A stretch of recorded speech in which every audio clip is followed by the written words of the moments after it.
Right, I think we're about at 1:30, members, so if we can all take our seats and make ourselves comfortable, we'll start. Have we got the live stream going? Yeah, brilliant. Thank you very much. Okay, thank you. Welcome to the meeting of Policy Resources Committee this evening. Item 1 on the agenda is the emergency evacuation procedure. I don't think there's anybody here who doesn't know what that is, so I won't run through that again. Item 2, apologies for absence. Do we have any apologies for absence? No apologies this evening, Chair. Thank you. Item 3, declarations of interest. Do members have declarations of interest they need to raise? Councillor Andrews. Yeah, agenda item 12. It's personal, non-prejudicial, non-pecuniary. Thank you. Do we have any other declarations of interest? Doesn't look like it. Okay, thank you. Joy, is that the one I had to? Yes. Yeah, apparently I'm the same as Joy. Oh, right. Oh, right. I can't see you, Alistair. Sorry. Okay, thank you. We got that. Okay. Item 4, minutes of the meeting of Policy Resources on the 3rd of February, which are on your agenda, pages 5 to 10. Does anybody have any matters of accuracy they want to raise on those minutes? No? If not, I'll propose them from the chair. Could I have a seconder, please? Thank you. Thank you. Could we take those by general affirmation? Brilliant. Thank you very much.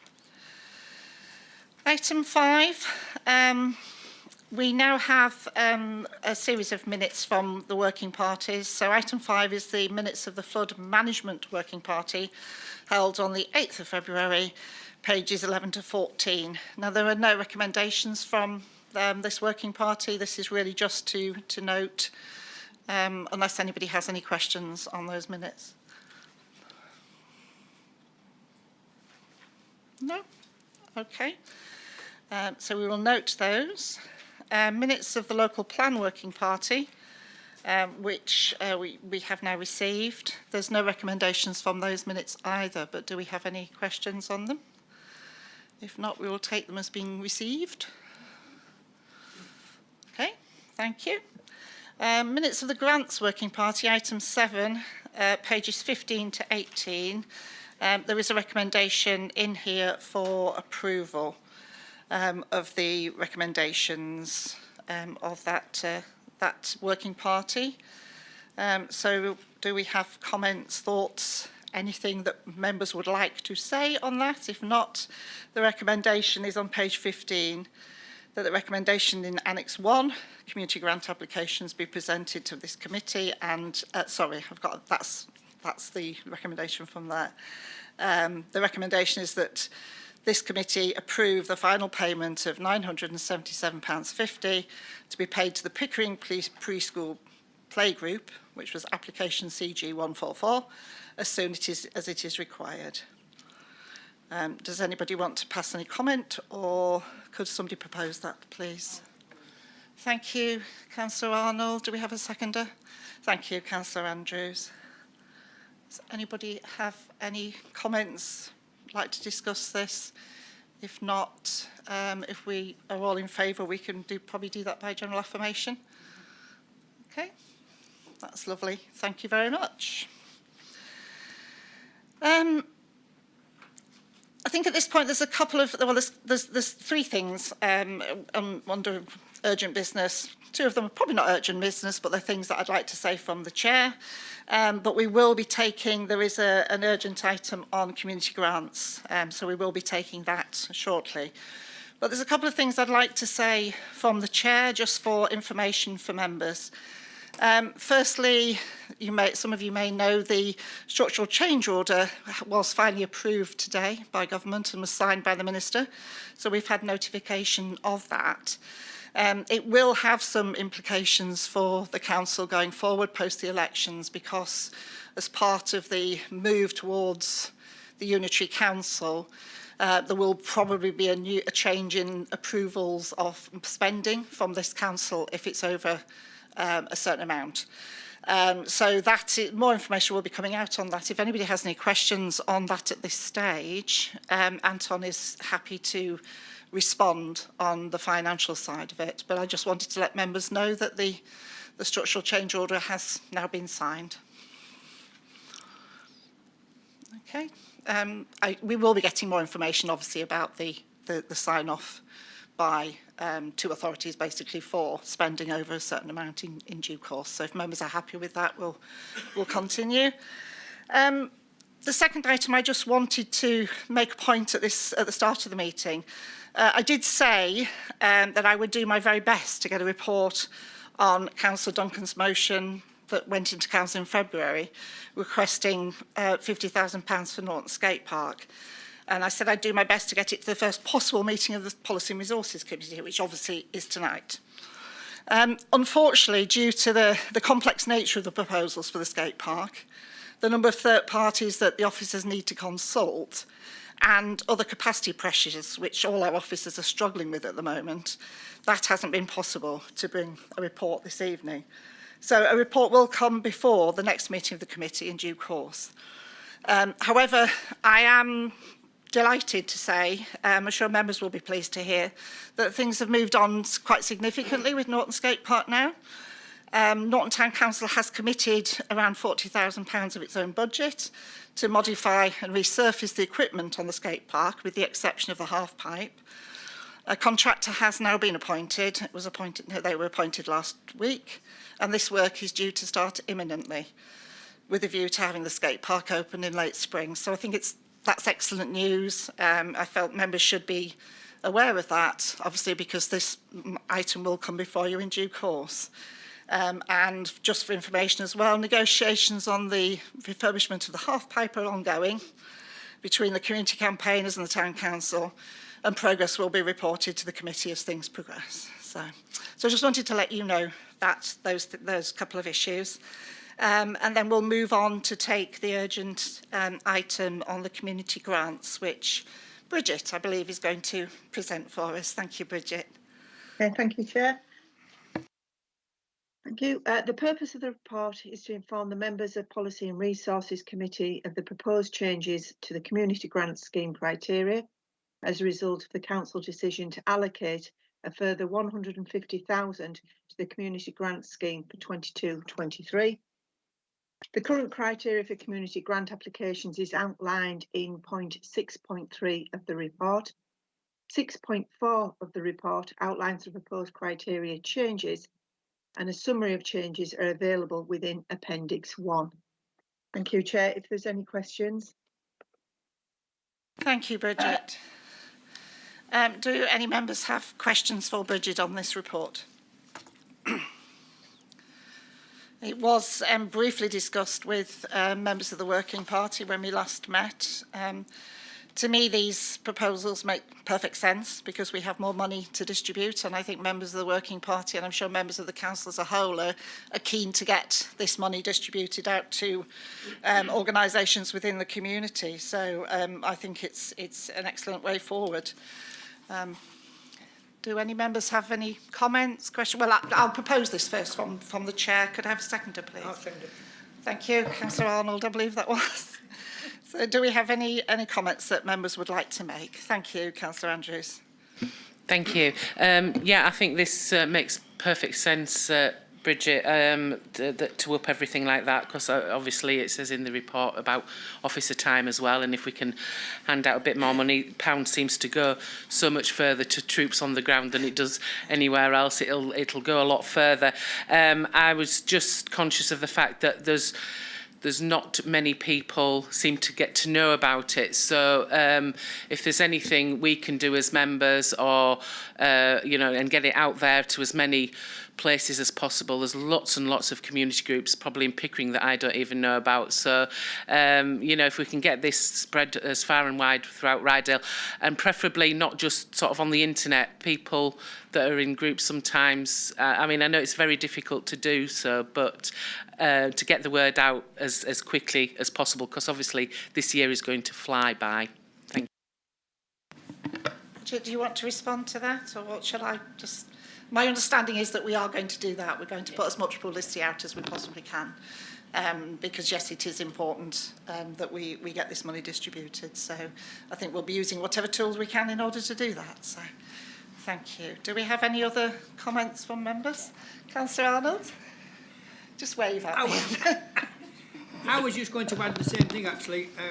I've discussed this with Bridget, and Bridget maybe add a little bit, but there's going to be a really big publicity campaign because it's an awful lot of money to give away. Thank you. Chair, just to point out further, yeah, we've already done the preliminary promotional subject to agreement of these criteria changes, and also the community link officers themselves are very committed to encouraging as many applications as far to come forward as possible, and we will be working towards that. That's great, Bridget. Thank you very much. Councillor Clark?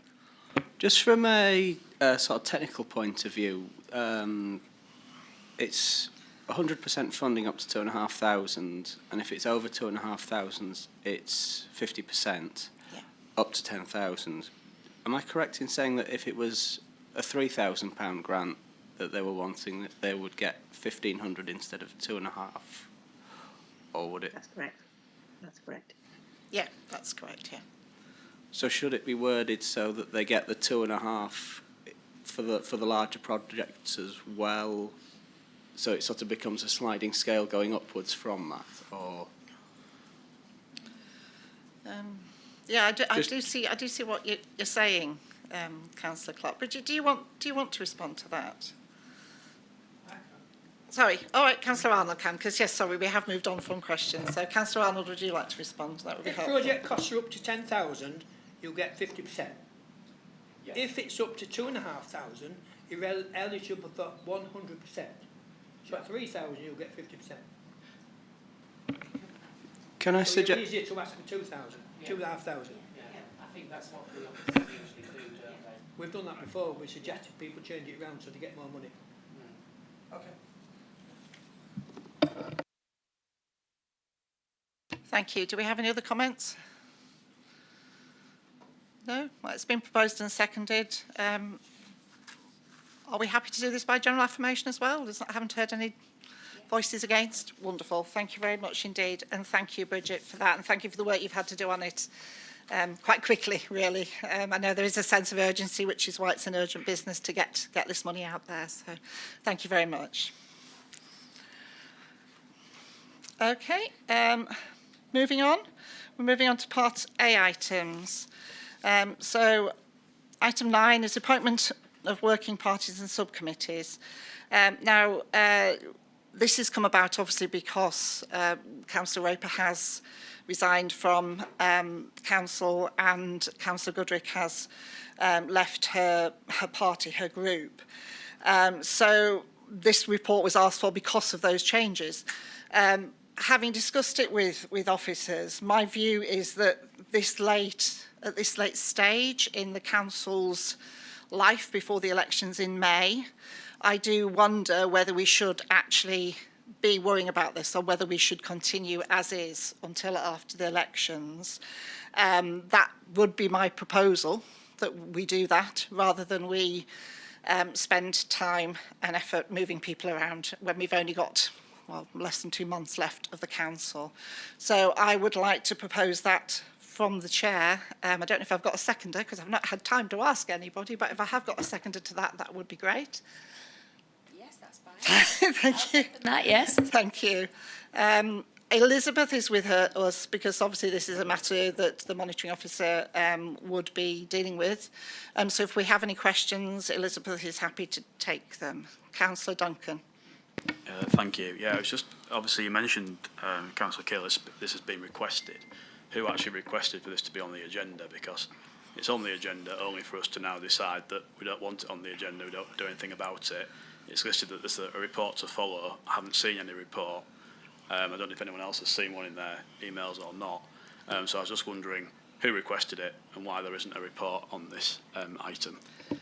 I think I can respond to that, probably in that, yes, it was marked as report to follow, but I think when it's been discussed with officers, with the senior management board, it was very much felt that, you know, it's another report that probably we didn't need to bring here. We perhaps should have said that before, but I think, you know, the point still stands. These are not decision-making committees, they are working parties.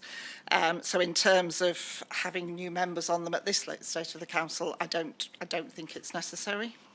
Just following up on that, obviously the working parties are non-decision-making bodies, but the subcommittees are able to make decisions, and in accordance with the Constitution, they do have to be politically proportional. Obviously, we have reviewed the political proportionality of the council, and therefore the subcommittee proportionality would have to follow.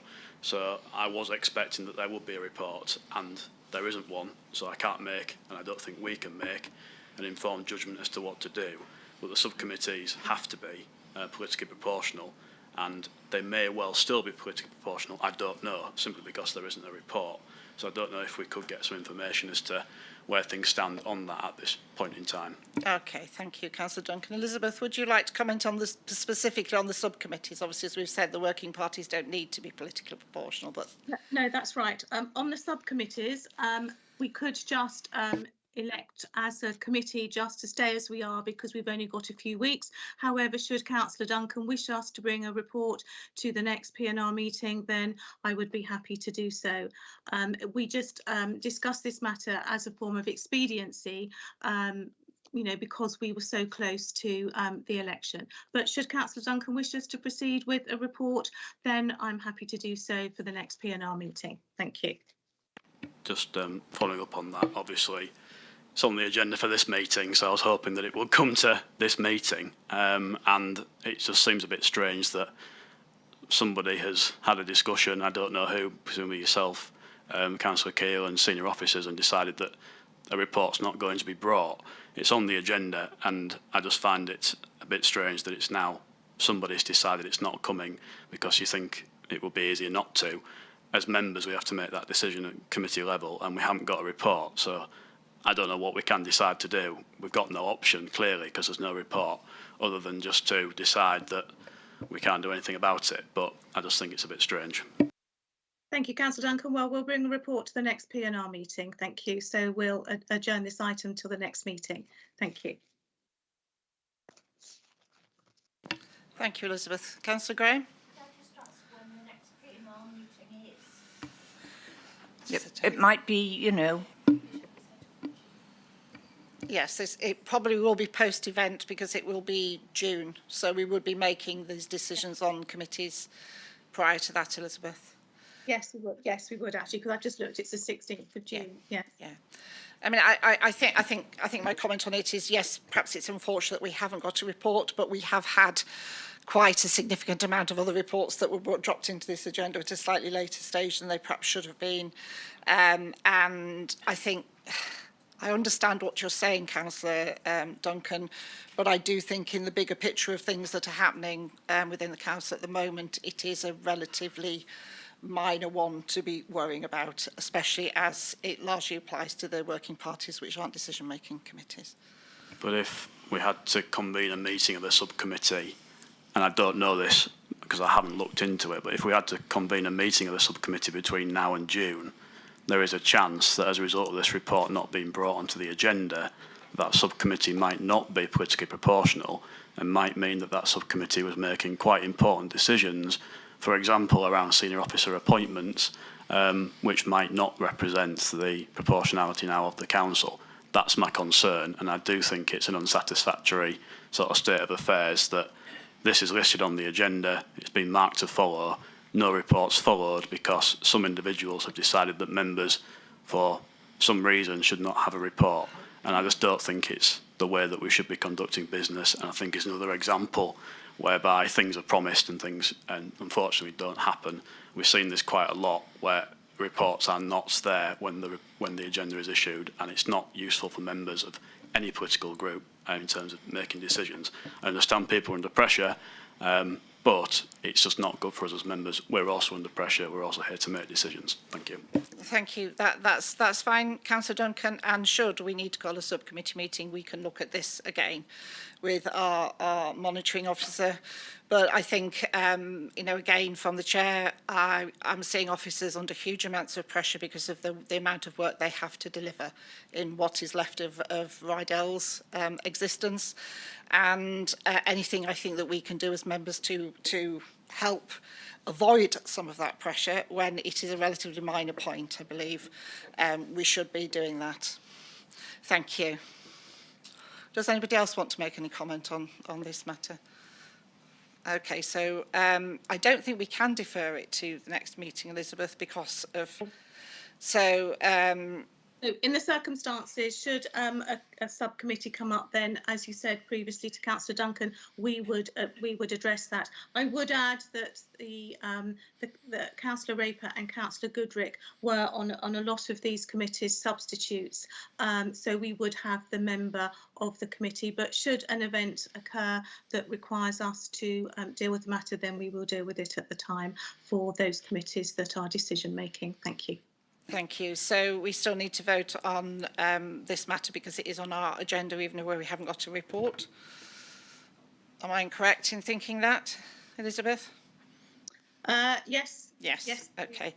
So I'm happy to move that we don't reorganise the working parties and subcommittees for the time being until after the election from the chair. It's been seconded by Councillor Burr. I think we need to vote on that now, unless anybody else has any further comment. Councillor Duncan? Yeah, thank you. Just on this, I think clearly we do need to address this at some point, and it would just seem sensible to me if the item was deferred to the next meeting of P&R, and therefore it'll be on the agenda, hopefully with a report, and it can be looked at that point. That to me would seem to be the sensible way forward, rather than saying we don't want to look at the issue, because we've got to, constitutionally, we've got to make sure that subcommittees are politically proportional, and at the moment they aren't necessarily so. Okay, well, we don't need to discuss this evening. We don't need to make a decision because actually it will be those decisions will be made at the annual meeting of council when we appoint committees anyway. So it doesn't need to come back to P&R. But we don't appoint to subcommittees at the annual meeting of council. Okay, well then it can come back to the next P&R after the annual meeting. So but working parties, we do. But what I'm saying, I don't want us to make a decision, which is we don't want to look at this because we've got to look at it. So do we just not make any decision and it's there on the agenda? Okay, we'll take Elizabeth's advice and defer it to June. Yeah. Okay, that's fine. That's fine. If members are happy with that, we'll defer the issue till June. Thank you. Okay, moving on. Item 10, contract renewal, the supply of liquid fuel. Its report is on pages 19 to 22, and Becky is going to present this for us. Thank you, Becky. Thank you, Chair. Good evening, everyone. Can I just check actually that you can hear me okay? Because at the moment there is a glitch and I actually can't see the room at all. So just so you're aware that I'm speaking to you all without being able to see into the room. Just want to check you can hear me okay? Yes, yeah, definitely. We can hear you, even if you can't see us, unfortunately, Becky. Yeah, no, thank you. Yes, so the purpose of this report is to seek retrospective approval of a contract renewal for the supply of liquid fuel for the council's vehicle fleet. As required under the contract procedure rules, authorisation is required from the committee given the value of the contracts. The contracts actually span from November 2019 through to 2023. These contracts have been procured through a compliant route through the Yorkshire Purchasing Organisation framework, and there are existing approved budgets to cover the cost of the fuel supply. And the reason, as in the report, is unfortunate due to change with staff.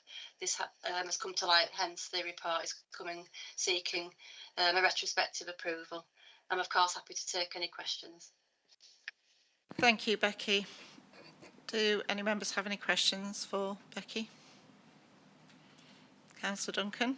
Yeah, just a quick one, Becky, which was when did this contract, I know obviously it's retrospective approval that's been sought, when did it actually start then, the contract? How long has the contract been in place that we didn't, or it wasn't brought to committee for approval? Well, there's two contracts actually, because there's a contract that ran from 19 to 21, and then an extension to that contract from November 21 through to 23. So there's actually two contracts. One's retrospective, going back 2 years, and then the second part is from November last year.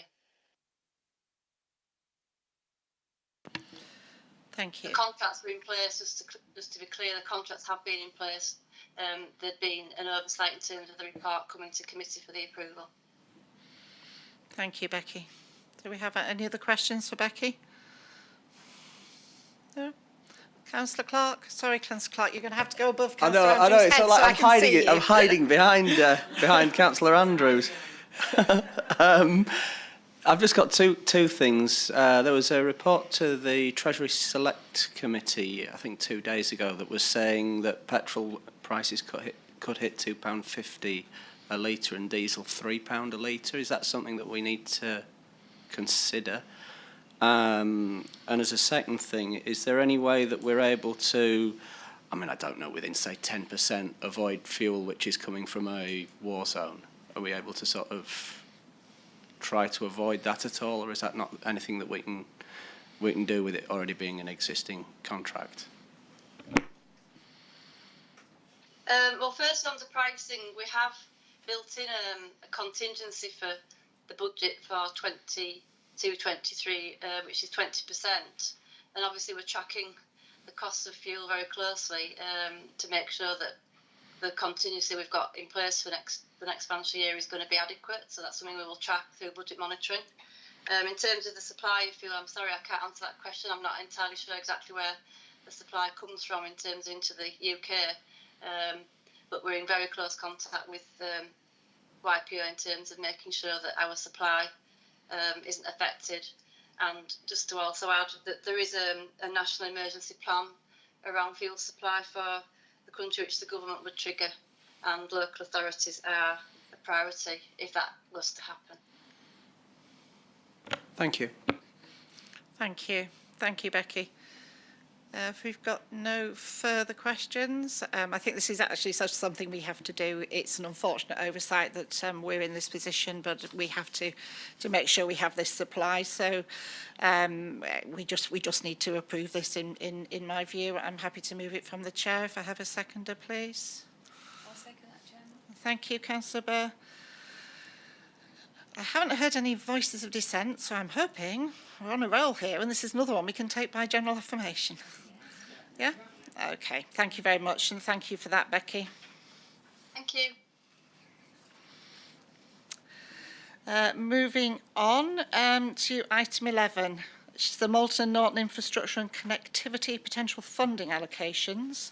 So this is on pages 23 to 28, and Howard is going to present this report for us. Thank you, Howard.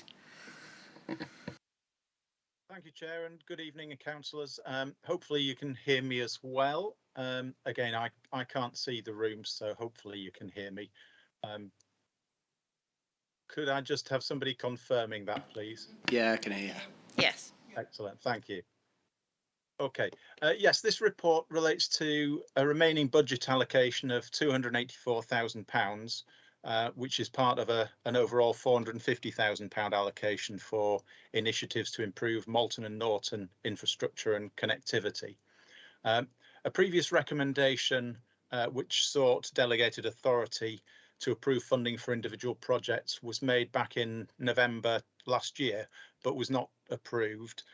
Members expressed concerns about the lack of political scrutiny when allocating potentially large amounts of funding.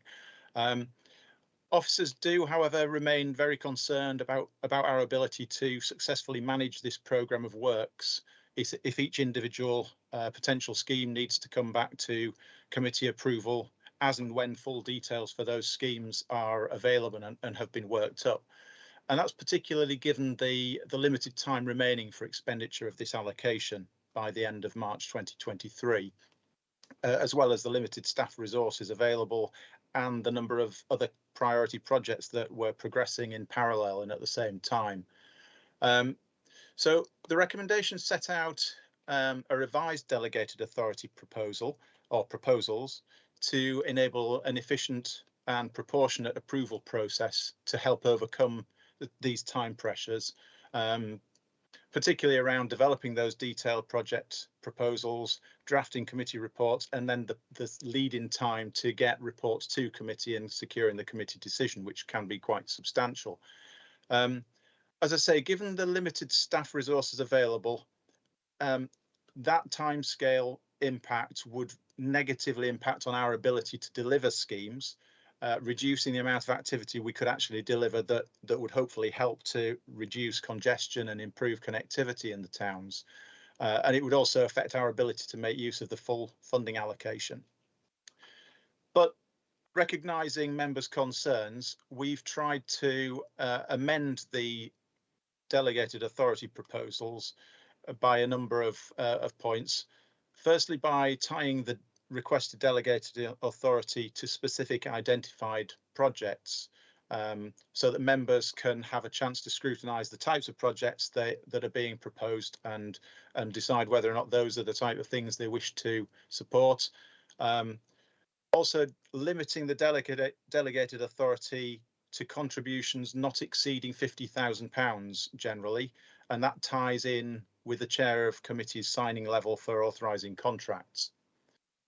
There are two projects where it's thought a contribution exceeding £50,000 is likely to be required, and that provides more. The report provides more details. So again, members can make a bit more of an informed decision about whether these are the sort of projects they wish to allocate funding towards.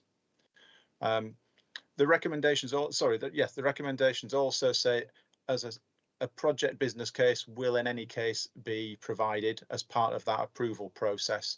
And the projects that we're currently looking at that this delegated authority would apply to are listed under item 6.3. The recommendations are set into two pieces and are as follows: that members grant delegated authority to the programme director, place and resources in consultation with the section 151 officer and chair of policy and resources committee to authorise appropriate allocations of funding not exceeding £50,000 for each of the projects identified in 6.3. And as I say, that's subject to provision of a business case. And then secondly, to authorise appropriate allocations of funding subject to provision of a business case and subsequent contracting and expenditure for each of the following. And this is in the event that contributions exceeding £50,000 are required. Firstly, the Swinton to Malton Path for Everybody project, which is in 6.8 on page 26. And secondly, an A64 Broughton Road Junction project development work, and that's under 6.12, also on page 26. That's the introduction to the report, and I shall leave it there. Thank you, Howard. I'm sure we'll have some questions on this if you're okay for those. Do we have questions for Howard on these proposals? Councillor Duncan? Not necessarily a question for Howard, but I don't know who wants to pick up the question, but basically we did discuss this, as I'm sure people will remember, I think the November meeting of P&R, where there was a request for us to grant delegated approval to the programme director in consultation with Section 151 officer and chair of P&R. People, I'm sure, will remember that that was 9 votes against and there was 1 abstention when that was put forward. So I'm quite surprised to see this coming forward again with sort of a very similar, a bit more detail, but a similar principle of delegating that approval away from committee and towards individual officer in consultation with 1 member. So I suppose my question is why has this been brought forward given a very strong feeling from across the council against it? And also, second part of my question, which is probably not for you, Howard, but maybe more monitoring officer, which is when we discussed this last time, we did seek monitoring officer advice. We asked, given that council had delegated to the committee, we asked for advice from the monitoring officer as to whether we were able to change that delegation given that it had come from council. And the advice that came back from the monitoring officer at the time was that if we wanted to vary the delegation from council, it would have to go back to council. So again, I'm surprised that given that we heard that advice, this is a Part A item and not a Part B item, given the advice that has been given. So there's sort of two strands to that. Why is it being brought forward again, and why is it being brought forward as a Part A and not a Part B, given previous monitoring officer advice that was given? Thank you, Councillor Duncan. I mean, I think our officers explained quite clearly why this has been brought forward again. I think I'm repeating myself quite a lot in saying that the tenure of this council is now limited, and if we are going to deliver on projects, we have to move in a timely fashion. If we are going to go through the committee process for every single thing that the council is going to do, irrespective of the costs and the state of that development. I mean, I'm just looking at 6.3, a programme of behavioural change on publicity and communications, and trying to encourage people to walk and cycle instead of taking their cars. There's another one somewhere in alterations to a build out in a road. And now I think the whole feeling behind this proposal is that some of these things we do not need to bring back to committee. They are all subject to the provision of a project business case, which it says in the recommendation. And I would hope Chairman, that members would accept that the programme director, the 151 officer and myself were well placed to make decisions on those sort of projects. But just going back on that, Chairman, Council made the delegation to the committee. I think they did that for a reason, and that was so that committee, i.e. cross parties, different groups, will be able to consider any business cases and make a decision. You said we, as in this council. I don't know by who, when you say we, what you actually mean, because we are a committee, and I think we can make decisions on behalf of the council. I'm not sure that one officer in consultation with one other officer and one other member is necessarily going to be able to give the input which a committee could give. And again, it was only November when this was attempted to be put through, and 9 members of the committee voted against it on the basis that we wanted to have that involvement. And it sounds like we're wanting to skip steps out. And there's been, I think, 3 or 4 P&R meetings since that point, and not a single proposal, business case for any investment in terms of traffic expenditure has been brought forward in that period of time. So I'm not convinced by the argument about time's running out. We've had time and proposals haven't been brought forward to spend that money. And I think given that we want to do something on traffic, we can do that as a committee. We've got meetings that are coming up, and I think it will be better for everybody concerned, including yourself, Chairman. It gives you cover and officers cover if committee makes decisions. I think that's the best way to go about it. The second part of my query, which has not been yet answered, is around the variation of the delegation which was given by council. This is listed as a Part A, and it can't be a Part A if we're delegating a previous delegation, changing a delegation that was given by council. It should be a Part B, which means we've got to go to council, which is another step in the process.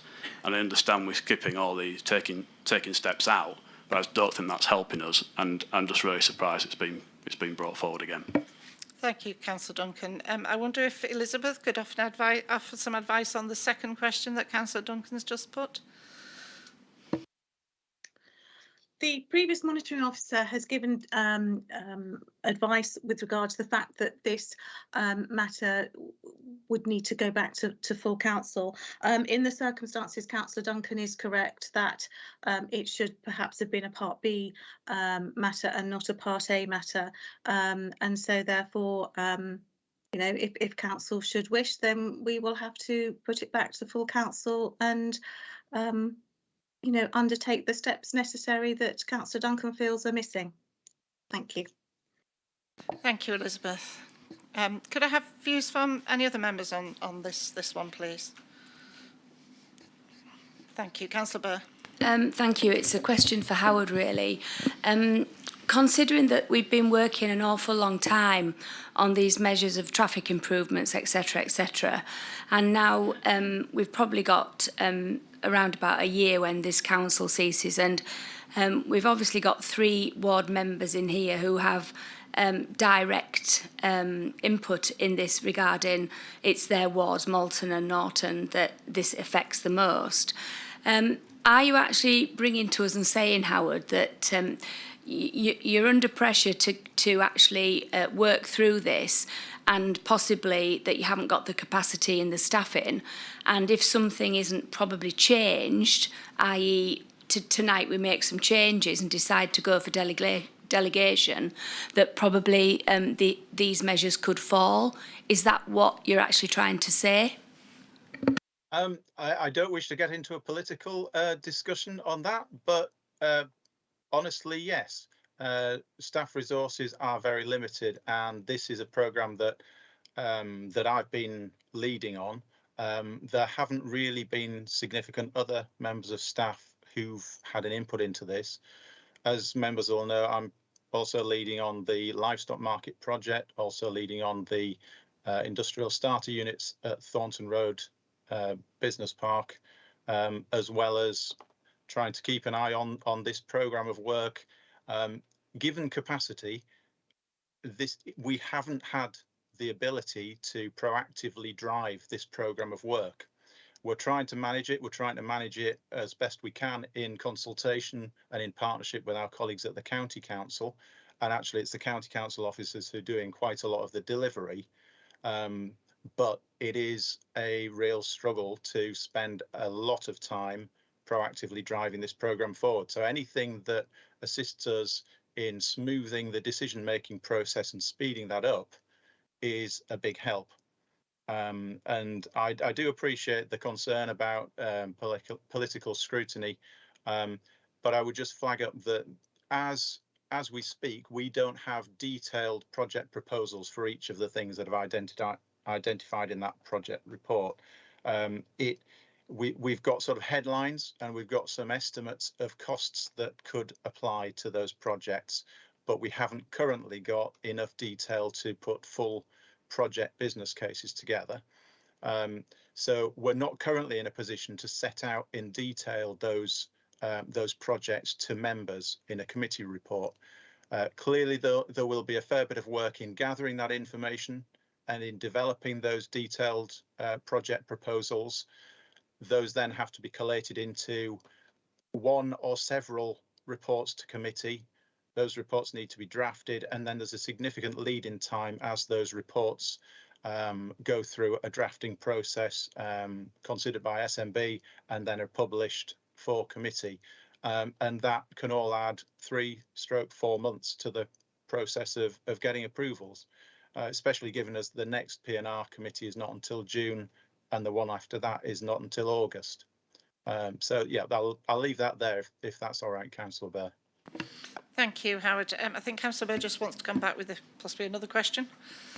Yes, thank you, Howard. And first of all, I just want to say that I think all members understand just how hard it is at the moment for our members of staff, and we know how hard you're working, and you've got a lot of projects and you haven't got the capacity. So we do applaud you for that. And the second thing that I just wanted to say, that by no means was that a political question to you. It was a capacity question about delivery. It wasn't a political question at all. So thank you very much for that.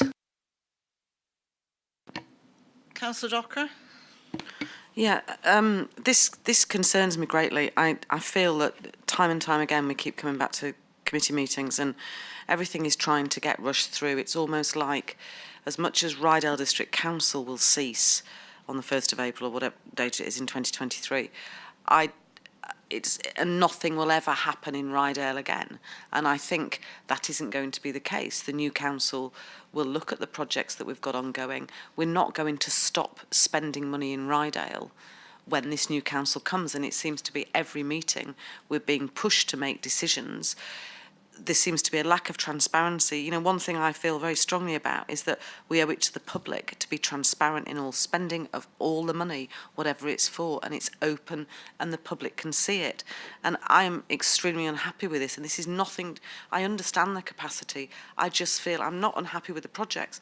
I'm just unhappy that we are removing the public's right to see where their money's going. And I think this should, as Keane said, go back to, this should come to council, part B. Can I just respond to that in that I think we've been working on the Moulton and Norton infrastructure and connectivity project for, I can't remember how many years, but quite a few. There is a committee that meets to talk about that. The project itself was a public document when it was first put together, and there was public consultation on it. So it is not that anything is being hidden from the public. I don't think there has ever been an intention to do that. The public have been consulted on those projects that have gone forward, such as the money we committed relatively recently in the autumn towards the traffic light changes at Butcher Corner. I don't think there is any intention of hiding anything from the public. I think the point of this is to try and move things forward. Nobody's saying things aren't going to happen once the new unitary is in place in Ryedale, but I think we have a responsibility as a council, when we are still the sovereign council, which we will be for another year post the elections, to try and deliver on the projects that we have on our books now. So thank you. Councillor. Sorry, can I just come back? I don't dispute that that this has been open and in the public domain. The information is there. I'm just saying that I would be happier seeing that these items come back to committee, and I don't think that, you know, that's not suggesting that anything untoward is going on or the public are not being informed. I'm just saying we have a system, we have a process, and the processes should be followed. Councillor Andrews. Thank you. I don't know whether I can directly ask Councillor Keane a question, but I mean, this is money that has already been allocated for this sort of thing. It's just a question of how quickly we can spend it and without coming back each time to get full approval. But if it has to legally go to full council, the question. To how it is it going to slow things up if we vote it for it to be a Part B that much? And would Councillor Duncan be satisfied with that going as a Part B? Because I'm very keen on things going to Part B, as you know. There was another thing, and I can't remember what it was. Oh yeah, well, when I did read this, I thought, well, this is going to sail through because there's 3 councils here represent these, and it looks, a really positive thing, especially for the environment, etc. So I'm quite surprised to see this. But if this stops the deadlock and we can actually just take it as a Part B, how much would that slow it down, and would that satisfy Councillor Duncan or not? I don't know if you want me to answer that question, Chairman. Howard, do you want to respond to that, please? Yes, happy to respond to that. I think if these proposals were to be effectively recommendations to council, I don't think that would be a problem. Because next council is it on 7th of April, so that would still enable a faster decision-making process, if assuming that council approved it subsequent to that date. So it would still speed up the process of getting final approval. So yeah, that would not be a problem from my perspective. Thank you. I was just going to say that 2 points, just following up on what Councillor Andrews has said. The first one is, I just think members need to be aware that if we agree to this, we are giving one officer in consultation with another officer and one member, the ability to spend £284,000 without coming to committee with any report for any further approval from this point forwards. That is a lot of money. And I know, Councillor Andrews, you mentioned that there's 3 Moulton and Norton members in the room who care obviously about traffic. I think all 3 of us care about that. And that's why I want to be involved, and that's why I want it to come to committee. I don't want one officer to be making those decisions and deciding on the priorities I want us as members to be able to do that. And that's why I'm saying that I'm not just dissatisfied with the fact it's not a Part B, I'm dissatisfied with the fact that a matter of 3 or 4 months ago, 9 out of 10 of us sat around this table said, no, we do not wish to delegate to an officer this decision making. An attempt has been made again tonight to try and reverse the decision which we took only 3 or 4 months ago. And that's why I'm saying I'm not happy with changing the delegation from council. I want us to vote against this, and I want us as a committee to remain sovereign to be able to make those decisions. For as long as Ryedale exists, I want to be involved as a ward member, and I want to be able to come to a committee meeting in the public forum to voice my concerns, my questions, and I would like to think that Councillor Burr and Councillor Keel, obviously they're in a privileged position as chair and vice chair, but I think for other members it would be good for us to be able to provide that oversight. So I will only be satisfied if we vote against this and we go back to the delegation that was given. We originally decided to cut a step out of this process, way back when council delegated to P&R to do the expenditure. That is already quite an expedient way of spending money in a timely fashion, and I just can't believe this has been brought forward again, given the strong views expressed only 3 or 4 months ago by 9 out of 10 members. Do we have any further comments from members? Yes, yeah. We'll move into debate. Do you have any other further comments from members? Councillor Burr? I think it's been really interesting what people have said, and I wasn't sure why this came back, but as a ward member for Malton and using Norton and Malton frequently, I know just how much the traffic issues mean to residents, and I think they would be quite disappointed if they felt that we had a scheme and we weren't trying to do all we could to rush it through and to actually get something done.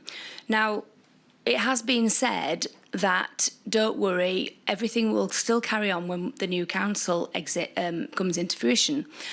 In one way that is true, but in another way that can be quite misleading, because we have no idea what the new authority, what their principles and priorities are, whereas we have actually got our priorities and they are here on the table tonight for us to look at. And as it has been said before, probably 2 years this has been going on. It's been a long, arduous, hard slog to get to where we are. So probably in November, we thought that maybe we needed more involvement, but now I guess it's come tonight to say, do you actually want to speed this up? Do you want to carry on with it? I personally think that I would rather that our money be spent in Ryedale than probably could be spent at the new authority. So not wishing to micromanage and putting some trust behind our officers, I would personally like to move forward with this, because I do think that we all, it's not political, we all think that traffic is an issue in Malton and Norton, and if there's any way that we can get it done, we can get it delivered, then I would be more than happy to support this tonight. So my view is that I would actually be supporting this if we took a vote. I would be supporting this tonight, and if it falls, I'll support it to go to full council. Thank you. Do we have any further comments from members? Councillor Duncan?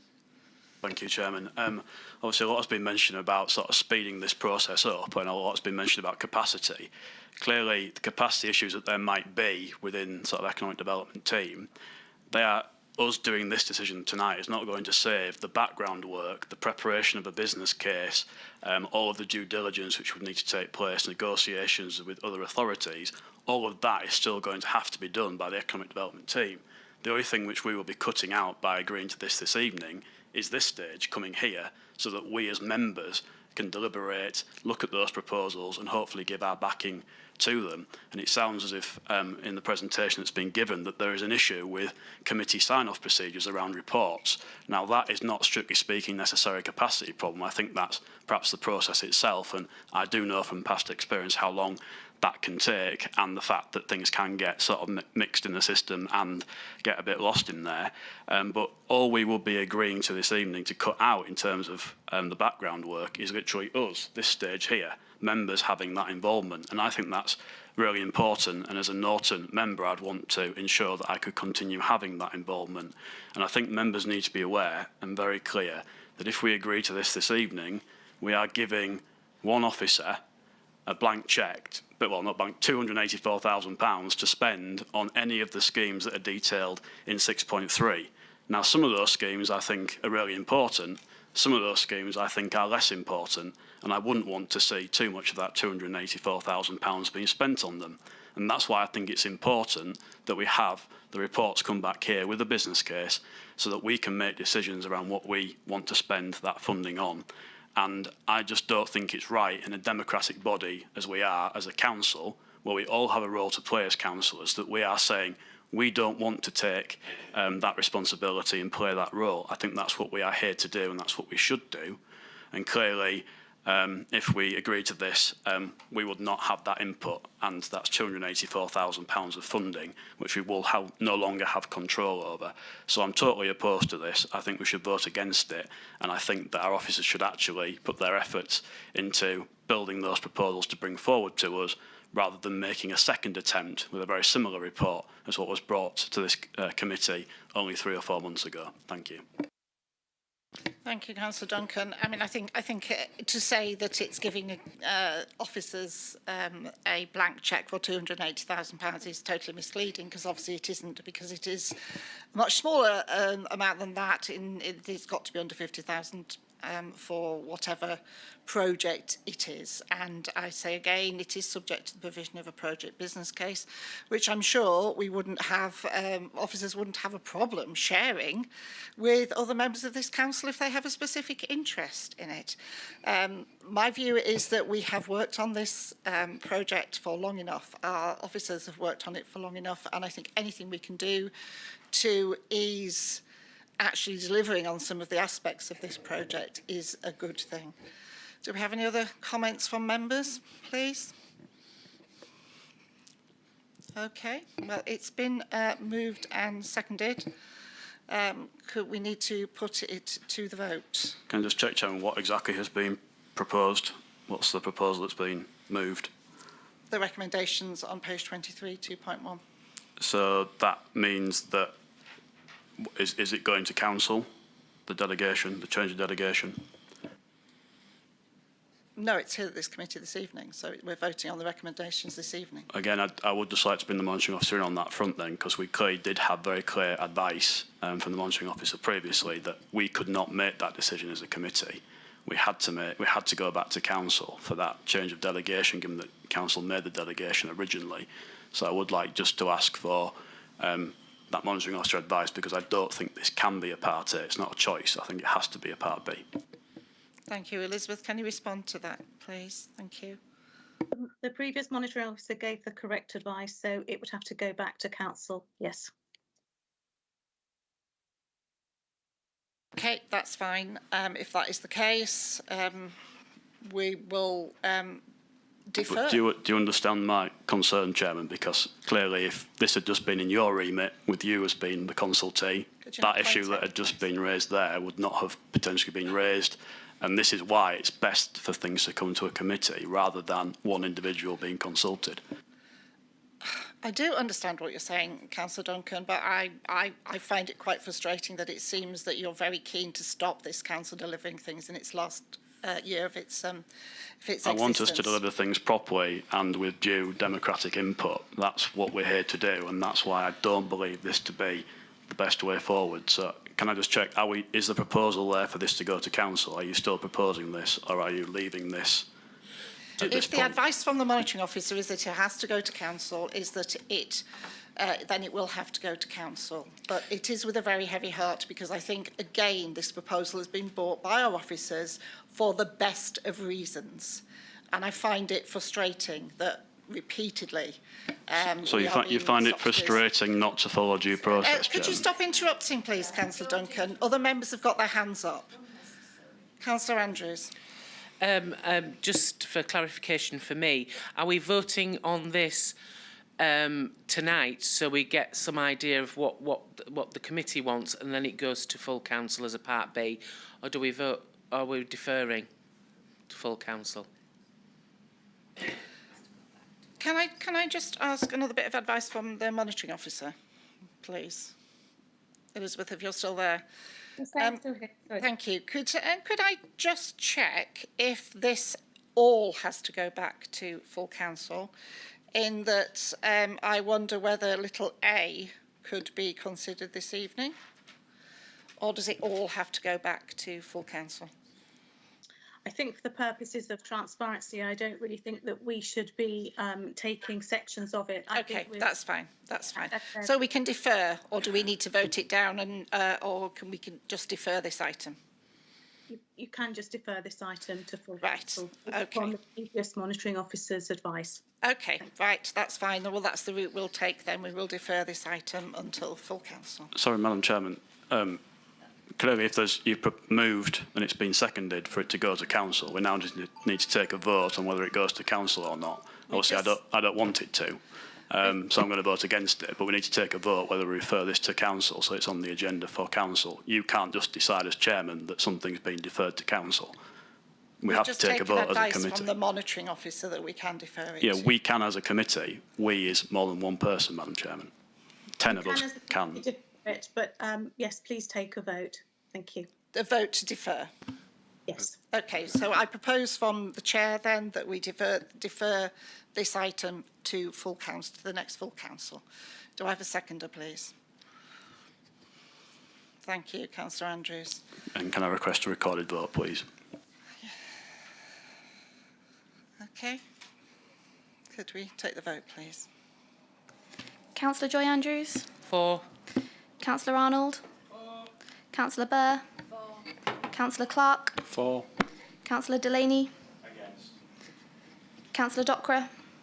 Against. Councillor Duncan? Against. Councillor Frank? For. Councillor Graham?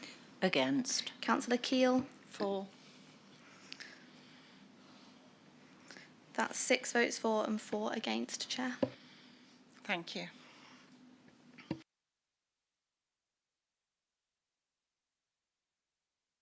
Thank you, Howard, for your input into the meeting. Okay, moving on.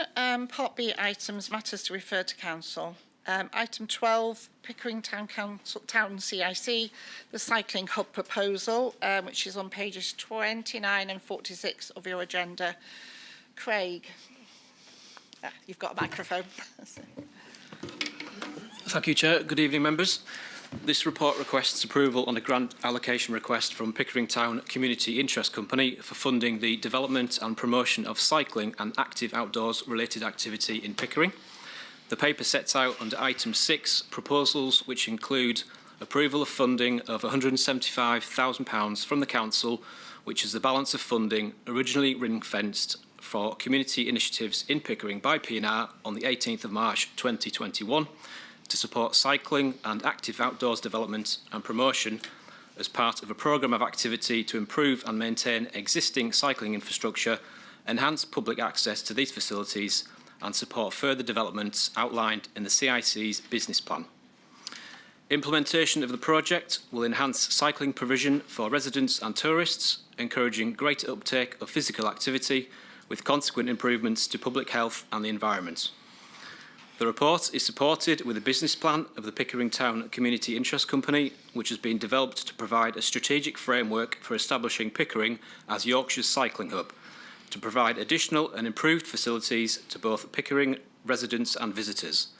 The plan provides detail on delivery of the activity to enable effective management of the programme and project delivery by April 2023. Should members decide not to approve the recommendations and offer of funding, there is a substantial risk that the project will not be able to progress and further funding partners will not commit to the activity contained within the CIC's business plan and capitalise on the opportunity it presents for Pickering. Happy to answer any questions. Thank you. Thank you, Craig. Do members have any questions for Craig? Okay, no, okay, that's great. I wonder if a member of the from Pickering might like to propose the recommendation. Thank you. I'd like to propose it. Do we have a seconder, please? Oh, I don't know who that was first, but anyway. Okay, we'll open this up to debate then, members. Thank you.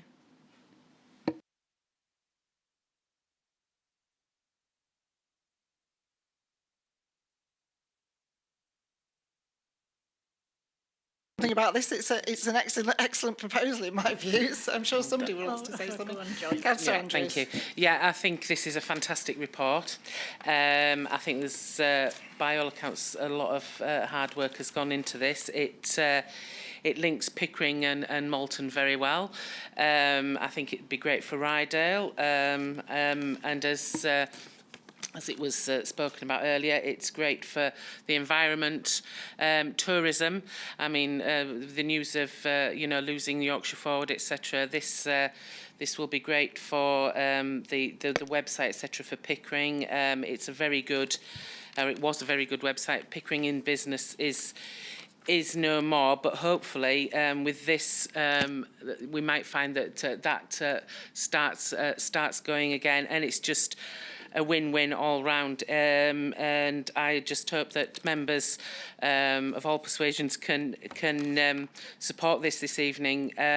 Fantastic report, fantastic idea, and fantastic for Ryedale. Thank you. Thank you, Councillor Andrews. Councillor Frank? Yeah, you're right, Joy. It is a fantastic idea. It's going to be really good for activity and people's health, which is what we need to do. We need to get people out more. It's a shame that it's just from Malton to Pickering, because I would like to see it on to Kirby Moorside and Helmsley and link all our market towns where the old railway line went along. But unfortunately, a lot of that land's now in private ownership. I don't know whether in the future someone will be able to come along and try to do that. I would really like to see it. It's good to see that there's going to be a security hub for bicycles, whereby people can keep their bikes within this project. Bikes are so expensive these days. That's really absolutely necessary. And I read somewhere where they're going to do swoopy bank turns, and I thought, I might go and have a go at that. Sounds really good. Sounds like really good fun. So it'll get the kids out of the house and get them out there playing, which is great. I fully support it.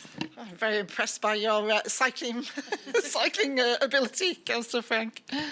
Councillor Burr? Thank you, yes. I'd like to thank our officers. They've put in a tremendous amount of work on this, and when we were promoting it, there was more enthusiasm than I've seen for a long time. It was really great, and it's something that's going to benefit not just Malton, Ryedale, Pickering, Norton, Kirby Moorside. Everyone can use it. I think it's just going to be a cross-party welcome tonight, and I think it's just great for everybody. So thank you very much. Thank you. Do we have any other comments from members? Just from my point of view, I would like to thank the officers for their involvement in this. It's not been a completely straightforward process. There have been some hiccups along the way, but I think it's a tribute to the determination of people in Pickering to work with others. The town council has got involved, and I think is watching keenly what we're doing this evening as well in terms of supporting this. But I think it is an excellent report. It's an excellent business plan that's been put together, and I do wholeheartedly hope members will support it. The money is already in budget, so we're not asking for extra money here either, which is always a good thing. So I haven't heard any voices of dissent, so are we happy to take this by general affirmation, members? Yeah? Okay. Thank you. I hope that's good news for you, Craig, and the rest of the team. Moving on, item 13, council performance for quarter 3, 2021 to 22, and that's on pages 47 and 72 of your agenda, and Lynn is going to report this for us, present this for us. Thank you, Lynn. Good evening, everyone. Thank you, Chair. The purpose of this report is to provide details of the Council's performance against the strategic objectives of the Council Plan throughout Q3 of the current financial year. Progress against the Council Plan has been made across all of the corporate priorities. Q3 saw the ongoing challenges brought about by the COVID-19 pandemic in the form of the new variant Omicron, as well as disruption to water and power supplies caused by Storm Arwen and the continuing impact of local government reorganisation. Despite all these ongoing challenges, overall, the Q3 report does demonstrate the strong performance and resilience of this council. Although there is a reduction in key performance indicators showing a green status, there's been no further increase in the number of red statuses. And for the reasons given in the report, those moving to an amber status are expected to improve moving forward into the next quarter and beyond. Although the number of amber indicators has increased in Q3, the reasons for this aren't unexpected and are due to a combination of factors, including increased demand for services and workforce absences due to sickness and self-isolation, the inevitable impact of the winter period on waste collection services, and the time involved in completing the lengthier and more complex projects. The report does show that we've made really good progress in the processing of minor planning applications, which have improved from an amber status in quarters 1 and 2 to a green status now in Q3. The planning KPIs that are still performing below target are actually only showing as such because they're reported on cumulatively. So the lower figures from the previous quarters are continuing to bring subsequent quarterly figures down, even though it's important to note that individual quarterly figures are continuously improving and actually operating at target or above. In particular, the only red indicator, which is in the percentage of searches carried out, is expected to be at an amber status in Q4. And furthermore, if the current level of performance is maintained, all planning KPIs should be at a green status in Q1 of the new reporting year. Thank you, Chair. I'm happy to take any questions. Thank you, Lynn. Do members have any questions for Lynn? No? Okay. This report is just to note rather than to debate or discuss. If you have any questions or anything that members would like to debate. I mean, my comment is, I think, in 6.4 in the report, it echoes the strong ongoing performance of the council in this third quarter against all its ambitions, and the council is still doing a great job of supporting people, communities and our businesses despite the continued ongoing challenges that we're all very well aware of the pandemic, the storm, which was unexpected, Storm Arwen, and also the ongoing situation around local government reorganisation and the extra pressures that that's putting on our officers. So I think although there has been some fluctuation in the indicators, we are moving very much in the right direction. So I'm pleased to see that, and also reassured, Lynn, that you're saying some of the ones that have been an issue over the planning targets are moving in the right direction as well for next year. So thank you very much for that. If we have no comments from members, this report is just to note. Doesn't look like anybody else has any comments to make, so thank you very much indeed, Lynn. Thank you for your report. Moving on, item 14 is to look at the timetable of meetings for 2022-23, which is on pages 73 to 76 of your agenda. I'm not sure who is presenting this. You're doing it, Elizabeth. Thank you. Thank you. Thank you, Chair. This report, then, Councillor, it's recommended to approve the timetable of meetings for the municipal year 2022-23. So we're asking that you approve this recommendation, please.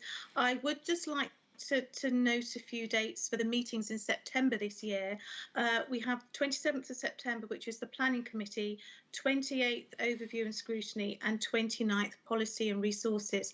I am very mindful that there are 3 meetings in 1 week, but obviously I understand that, you know, our members don't all attend the same committees. Obviously the Planning Committee date, just because it was the 4 weekly cycle, but the reason why we've had Overview and Scrutiny and Policy and Resources following on is that there needs to be approval of the statement of accounts. I just wanted to put that as an explanation, because you know, might have wondered why we had those meetings.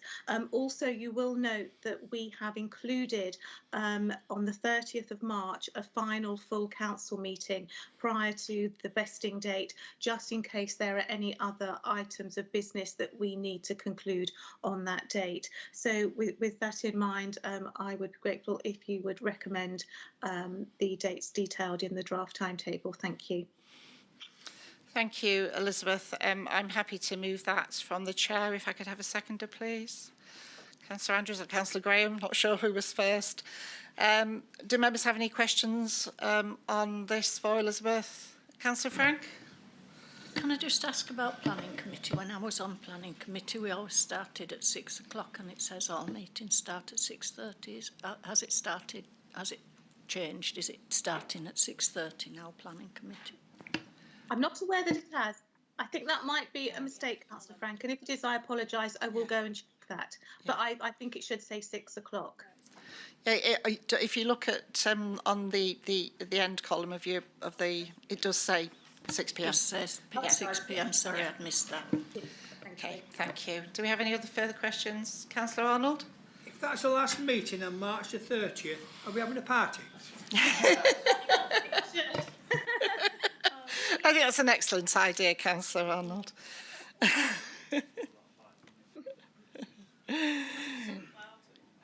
Thank you.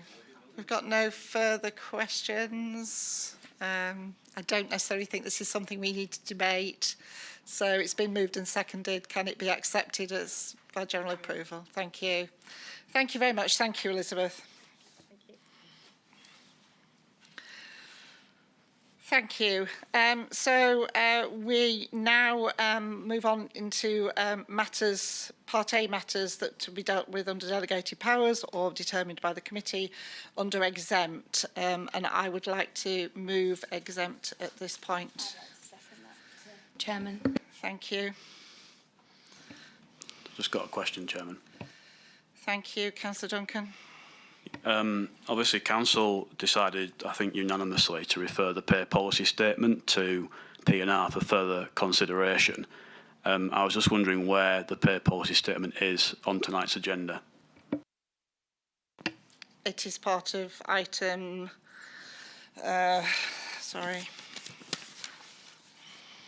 item 17, Councillor Duncan. And within that item, can you tell me where the pay policy statement is? You've had the pay policy paper through. Yeah, we've had I think a briefing note. We've also had a pay policy statement. We've also had a pay policy statement, but it's not as an agenda item, and I was just wondering where it is on the agenda, given that Council decided unanimously to refer it back here for further consideration. It will be discussed under item 17 when we've moved into exempt. Just following up on that, that's listed as a Part A item. Obviously, the pay policy statement can only be agreed by Council, therefore it should be listed as a Part B item. Also, the pay policy statement is and has to be, as required by law, in the public domain, has to be published and be public, and therefore I'm wondering why it's an exempt, or scheduled to be an exempt, why it's a Part A, given it's got to be approved by this committee, sent back to Council for approval by March the 31st as required by legislation. I think, as you're well aware, Councillor Duncan, we've said we would discuss this matter in exempt, and the pay policy will be publicly available, but for the purposes of this evening, because the salaries report is much broader than just that report, it will be discussed in exempt. So the pay policy statement will be on the agenda for the next meeting of full Council? If we need to do that. Elizabeth, could you advise on that, please? I think it's been on the agenda for full council already in the budget process. It was on the agenda, but we did not agree it. We referred it back here for further consideration, and as mentioned, required by legislation, the pay policy statement has to be agreed by express resolution of the council by March the 31st. Yeah, you don't need to repeat yourself, Councillor Duncan. So that will need to go back to full council, Elizabeth. Am I correct? Is that correct? Yes, yes. Yes. Okay, thank But you. just on that point, we referred it here for further consideration.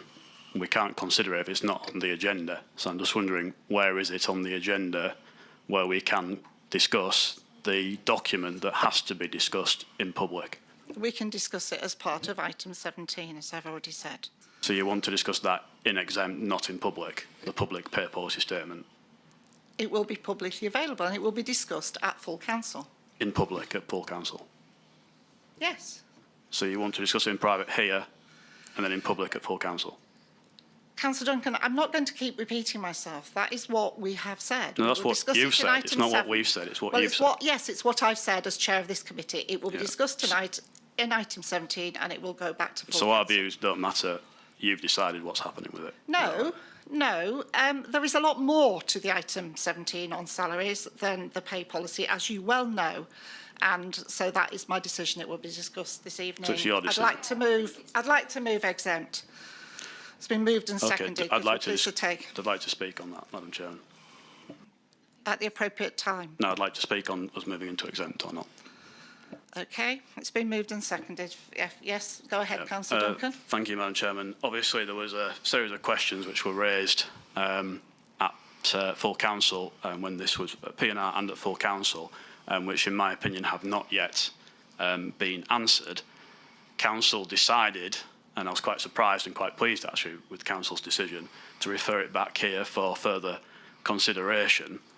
And I was hoping and expecting that we would have that report here, as required by law, to be public for further consideration, for questions to be asked in public, for officers and yourself to answer those questions. And I'm extremely disappointed to find that what's actually happened is this has now been scheduled to be an exempt item. The report was listed to follow, which is a salaries report. We didn't ask for a salaries report.